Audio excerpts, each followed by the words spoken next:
Sudah lebih dari 48 jam sejak gempa dan memang yang salah satu yang jadi kendala adalah karena area yang terdampak gempa ini begitu luas. Tadi tentu ini akan sama-sama kita terus cermati dan juga kita pantau bagaimana proses evakuasi.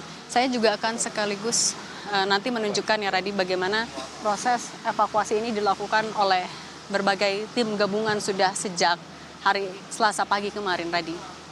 Ya, proses pencarian ini selain berpacu dengan waktu, juga berpacu dengan alam. Karena beberapa kali tadi ditekankan juga oleh Kepala BNPB, curah hujan di Cianjur ini cukup tinggi sehingga dikhawatirkan ketika proses pencarian ini berlangsung, terjadi hujan dan kita tidak berharap ada sesuatu yang lain yang buruk menimpa tim evakuasi dan juga tim pencari, tapi harus secepat mungkin sehingga menghindari hal-hal yang tidak kita inginkan.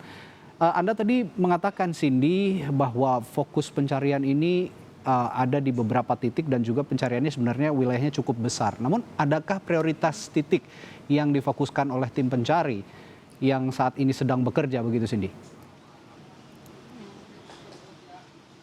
Iya, Radi akan sekaligus saja langsung ditunjukkan Baik. oleh juru kamera Kompas TV Aufa Farid. Ini memang jadi salah satu titik karena tidak hanya longsor ini menimpa perumahan, pemukiman di sini, tapi juga menutupi jalan. Jalan ini adalah sebenarnya jalan yang juga menyambungkan antara desa Cijedil dengan 16 desa lainnya.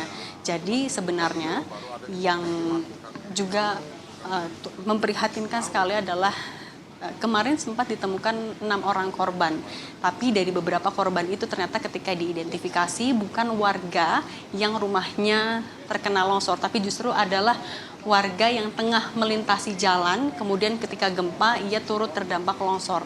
Nah, jadi kalau angka sekarang yang masih dilaporkan hilang oleh RT ada sekitar 30 orang lagi, Radi dan juga saudara.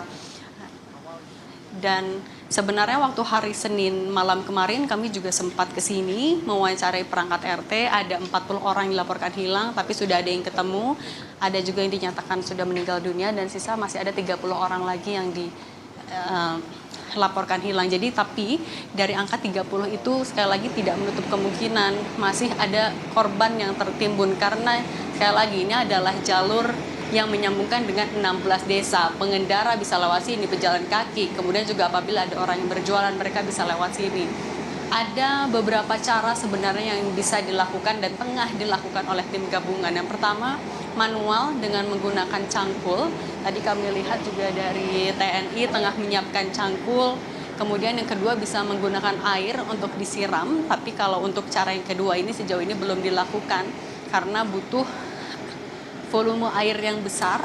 Kemudian yang ketiga adalah menggunakan eskavator seperti saat ini kita lihat sama-sama. Yang jadi kendala adalah tadi cuaca, kemudian juga masih ada gempa susulan. Tadi memang sempat dihentikan terlebih dahulu untuk proses evakuasi ini karena hujan deras sekali dan kemudian juga ada gempa susulan. Ini sangat berbahaya karena tadi kami juga sempat melintasi area di desa Cijedil yang lebih atas dari tempat saat ini saya melaporkan dan longsor sudah dari sana di area warung sate Sinta. Jadi sebelum ini bisa ditentukan bisa dilanjutkan atau tidak, tim yang ada di sini juga menunggu laporan dari tim pengendali yang ada di atas apakah kondisi tanah, tekstur tanahnya memungkinkan untuk dilakukan proses evakuasi kembali atau masih berbahaya. Jika sekarang sudah dilakukan artinya sudah dinyatakan aman. Tadi juga kendala adalah areanya yang luas sekali. Ini sudah dilakukan selama 48 jam tapi baru 6 orang yang ditemukan. Sementara juga tadi kita lihat ada keluarga korban yang masih menunggu. Harapannya tentu adalah bisa segera mendapatkan kabar baik. Ada alat live locator juga sebenarnya yang disiapkan oleh Basarnas. Tapi sejauh ini masih belum bisa digunakan. Alat live locator ini untuk mendeteksi adanya korban melalui suara, tapi tadi kami sempat menanyakan kepada petugas alat itu hanya bisa digunakan apabila korban yang diduga korban ini tertimpa reruntuhan.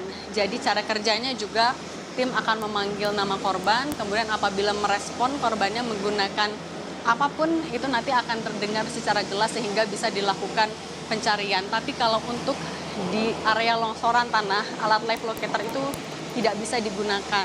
Dan juga untuk alat live locator ini hanya bisa digunakan apabila yang diduga korban itu juga merespon balik dengan menggunakan suara. Ada alat lain juga selain eskavator yang diturunkan. Tadi kami lihat ada dump truck yang bolak-balik, jadi tanah-tanah yang tengah digali ini kemudian diangkut ke dump truck dan nantinya dibuang ke area tapal kuda, karena ya memang area tapal kuda itu juga salah satu sumber tanah yang longsor. Di area tapal kuda nantinya akan diratakan menggunakan bulldozer, dan Anda juga bisa lihat masih banyak sekali tanah yang perlu digali sekaligus juga untuk dalam proses pencarian. Kemudian juga ada ambulans di sini sudah bersiaga. Apabila kemudian nantinya bisa ditemukan adanya korban, tentu harapan kita korban yang ditemukan adalah korban selamat. Kalau alat-alat lain tadi kami lihat memang tidak begitu banyak, tapi memang yang signifikan adalah eskavator, cangkul untuk membantu proses evakuasi secara manual, dump truck dan juga ambulans, Radi. Baik, ya semakin cepat tim pencari bekerja, semakin banyak juga kemungkinan nyawa yang bisa diselamatkan begitu ya. Baik, terima kasih Cindy Permadi dari Kecamatan Cugenang, Cianjur.